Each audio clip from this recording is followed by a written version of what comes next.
महाराष्ट्रात राहणाऱ्या प्रत्येकाचा आवड लादी पावाच्या मध्ये ती लाल आणि हिरवी चटणी आणि त्याच्या मधोमध असणारा बटाटा वडा, हिरवी मिरची. आहा, अप्रतिम कॉम्बिनेशन. कोणीही किती डाएट कॉन्शियस असलं तरी बटाटा वडा खाणं कधीच कोणी मिस करत नाही. इथे आपण उकडलेले बटाटे घेतलेत, ते व्यवस्थित किसून घेतलेत. किसून याकरता कारण की त्यातले चंक्स नाही राहिले पाहिजेत. तेलामध्ये जिरं, मोहरी आणि हिंगाची फोडणी करून घेतली. नंतर त्याच्यामध्ये मिरची, आलं, लसूणचा ठेचा घातलाय, कढीपत्ता घातलाय, हळद घातली आणि मग मॅश केलेले बटाटे घालून घेतलेत. चवीनुसार मीठ, बारीक चिरलेली कोथिंबीर आणि लिंबू पिळून आपलं स्टफिंग तयार झालेलं आहे. मग आता आपण याचं बॅटर करायला घेऊया.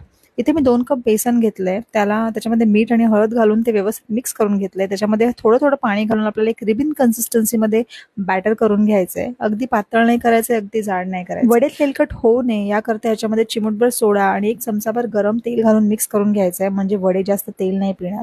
तयार स्टफिंगचे आता छोटे-छोटे गोळे करून घ्यायचे आणि तयार बॅटरमध्ये घोळवून आपल्याला ते वडे फ्राय करून घ्यायचे. इथे तुम्ही हाताच्या साहाय्याने किंवा चमच्याच्या साहाय्याने वडे तेलामध्ये सोडू शकता.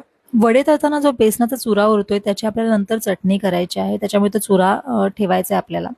त्याच्यानंतर ह्याच तेलामध्ये मी हिरव्या मिरच्या तळून घेतल्यात आणि त्याच्यानंतर मिक्सरच्या भांड्यामध्ये जो चुरा उरलाय तो चुरा घालून लाल मिरची पावडर, मीठ आणि काही लसणाच्या पाकळ्या घालून आपल्याला चटणी तयार करून घ्यायची.